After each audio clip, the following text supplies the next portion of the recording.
Assalamualaikum warahmatullahi wabarakatuh. Jadi untuk sekarang kita masuk ke pertemuan keempat terakhir ya untuk rekayasa perangkat lunak 2 oleh saya Pj Renggana Simrul Aini. Untuk materi terakhir ini kita akan belajar tentang pengujian perangkat lunak. Dan untuk pengujian perangkat lunak ya sesuai namanya, ini merupakan tahapan untuk melakukan evaluasi konfigurasi perangkat lunak yang terdiri dari spesifikasi kebutuhannya, deskripsi perancangan, dan program yang dihasilkan. Jadi kita sudah harus melihat hasil dari semua yang sudah kita kerjakan dari sistem kita, outputnya bagaimana, apakah jalan atau tidak begitu. Lalu untuk teknik pengujian ini ada dua ya, dan kita bisa pakai salah satunya yaitu ada teknik black box dan white box testing gitu ya. Terus untuk black box dulu, pengujian black box dia digunakan untuk menguji fungsi-fungsi khususnya saja dari perangkat lunak yang dirancang. Jadi kebenaran perangkat lunaknya, apa yang kalian uji, hanya kita lihat berdasarkan keluarannya saja, output yang dihasilkan dari data. Atau misalnya kondisi inputnya yang diberikan untuk fungsi yang ada, tanpa melihat bagaimana proses untuk mendapatkan output tersebut. Jadi ya sesuai namanya black box, makanya kita tuh nggak lihat proses, nggak lihat apa, cuma lihat hasilnya saja gitu kan. Atau lihat data input kita tuh sudah benar belum gitu kan. Sumbernya bagaimana, nanti outputnya bagaimana. Hanya begitu saja untuk pengujian black box. Lalu dari keluaran yang dihasilkan, output yang dihasilkan, kemampuan program dalam memenuhi kebutuhan pemakai dapat diukur sekaligus dapat diketahui kesalahan-kesalahannya. Misalnya, fungsinya tidak benar atau ada yang hilang atau kesalahan antarmukanya. Jadi untuk pengujian ini kita bakalan mengecek misalnya uji dari secara UX-nya, apakah misalnya fungsinya tidak jalan gitu kan, ada misalnya error atau apa gitu.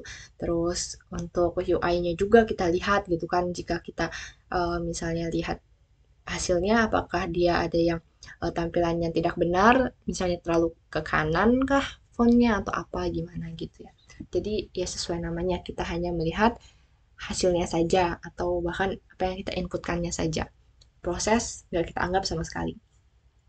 Lalu next, kesalahan pada struktur data atau pengaksesan basis data. Jadi ini merupakan kesalahan inisiasi dan akhir program. Ada juga misalnya kesalahan performansi. Jadi ini merupakan teknik pengujian yang paling sering dipilih karena ya kita benar-benar tinggal lihat hasilnya aja gitu kan. Jadi kelihatan semua errornya di mana atau kurangnya di mana gitu. Jadi ya udah sebatas ini. Lanjut untuk yang pengujian white box. Kalau white box ini kita ingin mengetahui secara internalnya juga gitu kan. Jadi kita harus memastikan operasi-operasi internalnya juga sesuai dengan spesifikasi yang telah ditetapkan dengan menggunakan struktur kendali dari prosedur yang dirancang. Jadi untuk ini ya kita lihat juga prosesnya gimana gitu, jangan cuma hasilnya aja. Dan pelaksanaannya bagaimana, yaitu kita harus menjamin seluruh path-nya dieksekusi paling sedikit satu kali. Jadi jalur dalam program yang menunjukkan paling sedikit satu kumpulan proses atau kondisi baru. Jadi kita nggak cuma langsung jalanin terus dicek-cek aja hasilnya, tapi kita kalau misalnya ada proses loginnya atau proses ketika loginnya salah, ada apa semua program kita yang kita buat itu harus kita eksekusi setidaknya sekali gitu. Itu pengujian secara white box agar kita bisa melihat apakah ada proses yang akan gagal gitu kan, ada yang error atau gimana gitu. Dan kita juga harus mengeksekusi secara looping atau pengulangan dalam batas-batas yang ditentukan. Agar ya tadi terlihat semua kesalahan pada prosesnya gitu kan. Jika misalnya datanya sudah out of bound, sudah lebih dari yang seharusnya atau misalnya kurang. Jadi benar-benar secara keseluruhan sih untuk yang white box testing ini. Makanya kadang orang nggak melakukan ini kecuali perusahaan besar ya. Karena secara black box pun sudah cukup terlihat semua errornya. Jadi kan yang misalnya programmer targetkan gitu kan, yang si pengembang sistem ini targetkan kan paling cuman yang dari uh, kliennya gitu, secara kliennya nanti atau usernya nanti pas lihat, oh ternyata lancar gitu, errornya udah difixkan semua, udah dibenarkan semua secara tadi black box testing gitu.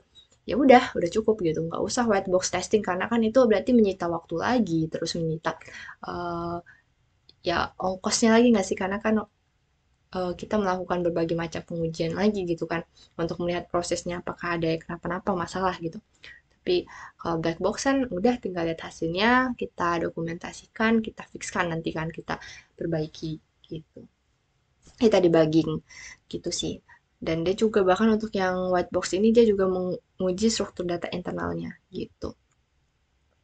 Untuk strategi pengujian, jadi kita kan tadi sudah melihat ada secara black box, ada secara white box testing. Nah, untuk strategi pengujian ini kita ingin mengintegrasikan metode-metode perancangan kasus pengujian perangkat lunak menjadi suatu langkah-langkah terencana dengan tujuan mendapat perangkat lunak yang sukses. Jadi, kita untuk ini kan kemarin aja kalian bikin sistem itu nggak tanpa perencanaan kan, kalian harus bikin SRS-nya dulu gitu. Ini pun sama untuk pengujian kita nggak serta-merta langsung uji aja, tapi kita juga harus melakukan strategi pengujian ini yang meliputi perencanaan pengujian, perencanaan kasus-kasus ujinya apa aja, eksekusinya, dan pengumpulan data ya dari hasil-hasil uji kita, kita dokumentasi gitu kan, kita kumpulkan datanya, serta nanti kita evaluasi, kita lakukan proses debugging atau bagaimana gitu. Terus untuk pengujian unit program, jadi pengujian ini difokuskan pada unit terkecil dari suatu modul program, dilaksanakan dengan menggunakan driver atau stub. Dan driver adalah suatu program utama yang berfungsi mengirim atau menerima data kasus uji dan mencetak hasil dari modul yang diuji. Sedangkan stub adalah modul yang menggantikan modul subordinat dari modul yang diuji. Maksudnya apa? Jadi di sini ada jenis pengujian lagi, tapi hanya secara unit programnya saja. Jadi kita nggak menjalankan keseluruhan program kita yang besar itu, misalnya kan aplikasinya besar nih, ya kita cukup jalankan yang sudah kita buat aja, misalnya unit programnya yang mau kita uji gitu. Dan di dalam sini juga ada driver dan stub tadi. Untuk drivernya itu program utamanya, ya. Sedangkan stubnya itu modul yang menggantikan tadi drivernya itu, gitu. Lanjut, ini ada pengujian integrasi. Jadi habis yang tadi secara unit program ada pengujian integrasi. Jadi dia melakukan pengujian terhadap berbagai unit-unit program yang saling berhubungan atau yang terintegrasi dengan fokus pada masalah interfacing dan dapat dilaksanakan secara top-down integration atau bottom-up integration. Maksudnya apa? Yang tadi kan hanya satu unit programnya saja ya. Jadi hanya melihat unit terkecil. Sedangkan pada pengujian integrasi ya kita melihat unit-unit tersebut juga berinteraksi dengan apa gitu kan. Jadi kita menjalankan lebih dari yang tadi cuman unit terkecilnya aja gitu untuk pengujiannya. Lalu ada juga pengujian validasi. Nah, pengujian ini dimulai jika pada tahap integrasi tidak ditemukan kesalahan. Jadi misalnya jika kalian memilih pengujian integrasi tadi, baru kita jalankan lagi pengujian validasi. Dan baru dikatakan sukses jika perangkat lunak berfungsi pada suatu cara yang diharapkan oleh pemakai. Ya, ini kan tujuan kita ya, bahkan bukan cuma validasi doang. Jadi ya untuk yang integrasi ini kita juga selain kita cek masalah-masalah dari berbagai unit programnya gitu, dan seandainya nggak ada masalah pun masih kita validasi lagi, kita cek lagi apakah benar ini emang nggak ada, kok bisa gitu. Biasanya kan mungkin bisa aja ada error atau apa, makanya kita cek lagi gitu. Dan ternyata udah aman nih, emang benar-benar sudah nggak ada error, nggak ada apa, maka sudah termasuk sukses gitu. Lanjut, di sini pengujian sistem. Jadi pengujian sistem, ya berarti kan secara sistemnya dia dilakukan sepenuhnya pada sistem berbasis komputer. Dan di sini ada lagi nih dibagi lagi, ada recovery testing. Jadi pengujian dilakukan di mana sistem diusahakan untuk gagal, ya. Jadi seandainya gagal itu bagaimana gitu. Makanya nanti jika ada gagal atau apa, nanti kita harus lakukan juga uji normalisasi. Gimana kalau misalnya yang tadi sudah gagal, sistem kita harus tetap bisa berjalan dengan baik gitu. Terus untuk security testing, untuk menguji mekanisme proteksi ya ini udah jelas lah ya, sesuai namanya untuk mengecek keamanan dari sistem kita gitu kan. Ada juga stress testing, jadi pengujian yang dirancang untuk menghadapi suatu perangkat lunak pada situasi yang tidak normal. Ya maksudnya apa? Maksudnya jika kita menjalankan sistem kita, kita lakukan misalnya kita teror lah ibaratnya kita paksa misalnya dalam suatu waktu kita coba banyak user yang melakukan login gitu kan, atau banyak user yang misalnya spam klik ini atau apalah tergantung ya. Jadi kita paksa sistem kita untuk berjalan tidak normal. Mereka masih masih jalan apa enggak gitu kan, atau bakalan jadi gagal gitu jadinya. Jadi kita nggak bisa cuman uji lihat hasilnya doang, outputnya oh gini gini udah selesai. Tapi kita juga harus melakukan berbagai macam juga pada sistem kita gitu kan. Namanya juga pengujian nggak sih? Jadi ibarat ya kita eksperimen aja gitu. Kita hancurkan, kita apakan gitu. Tapi apakah dia masih bisa berjalan gitu jika sudah terjadi berbagai macam masalah gitu. Terus di sini juga ada nih contoh pengujian. Coba saya zoom ya. Tuh, misalnya skenario pengujiannya yaitu mengosongkan username dan password. Lalu langsung klik tombol login. Nah, kalau langsung mencet tombol login, apa ya hasilnya? Hasilnya ya harusnya menolak akses login dan menampilkan pesan harus isi semua data. Tahunya hasil pengujiannya benar nih. Dia nggak terima gitu, ada message box-nya. Berarti kesimpulannya valid, udah benar gitu kan. Nanti kalian ya lakukanlah berbagai test case gitu. Sesuai harapan, valid, udah gitu aja sih. Kalau misalnya gagal berarti invalid, karena dia malah hasilnya yang lain gitu. Tapi untuk CTLA bukan kayak gini sih kalian. Oh, ini ada skenario pengujiannya juga gitu kan. Kan tadi kita harus bikin strategi pengujiannya atau skenario-nya juga gitu.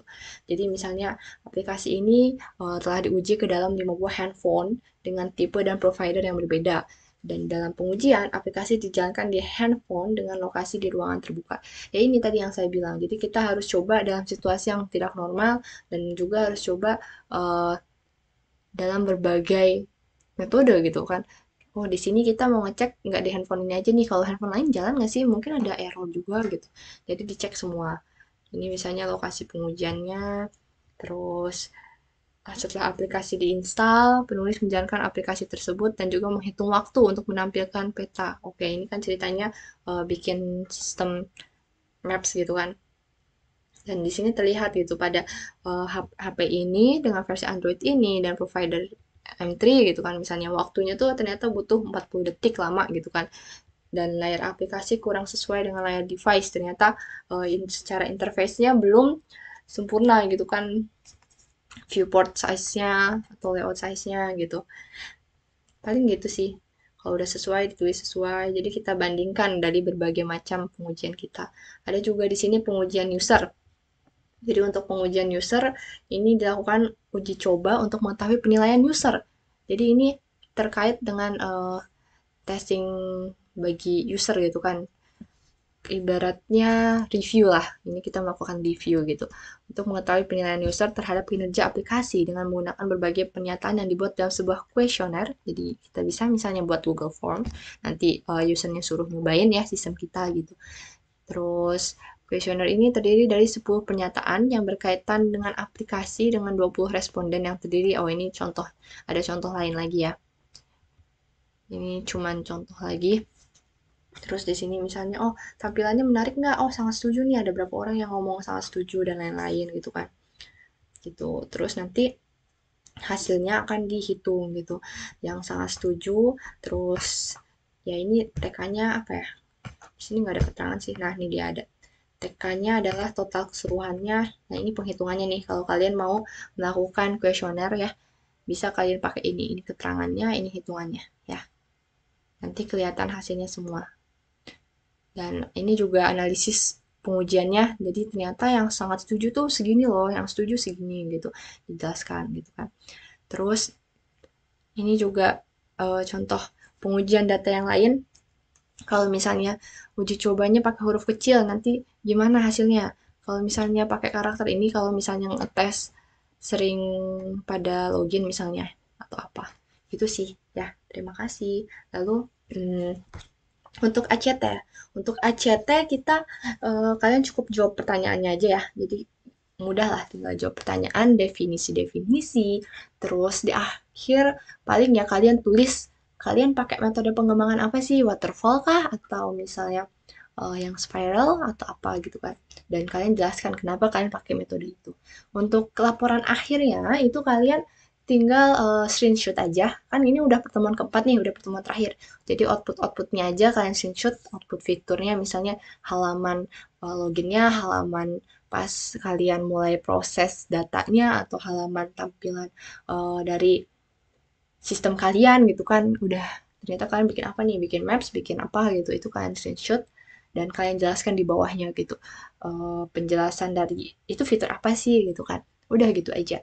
Nah untuk ujian Untuk ujian, kalian ya sesuai yang pernah saya bilang di Gmeet, kalian cukup upload aja file misalnya website kalian atau ya terserah udah di hosting bagus, jadi tinggal masukkan aja linknya gitu kan. Jadi nanti tinggal saya buka, bisa langsung saya jalankan gitu kalau website. Kalau aplikasi ya berarti kan emang harus kalian upload ya, upload filenya aplikasi Android misalnya kan kalian upload aja filenya, nanti saya jalankan gitu kan. Terus ya terserah kalian lah. Cuman website paling kendalanya kalau belum di hosting sih, karena kan ada yang pakai CI atau pakai framework lain gitu. Itu kan nanti saya susah lagi tuh jalaninnya. Jadi lebih enak kalau udah di hosting. Tapi kalau misalnya ada kendala ya nggak apa-apa, kalian upload aja. Nanti, tapi jangan lupa untuk semuanya ya. Ini apapun yang kalian upload filenya, kalian harus sertakan manual booknya.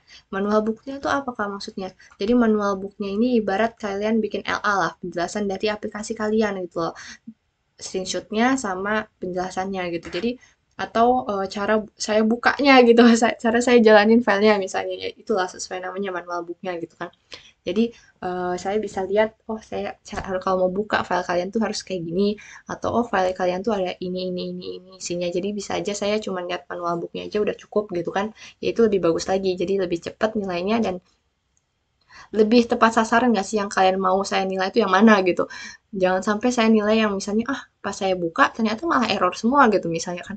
Kan jadinya kurang gitu. Tapi kalau misalnya kalian kirim manual book kan saya ngerti, oh maksudnya itu lagi bikin ini loh.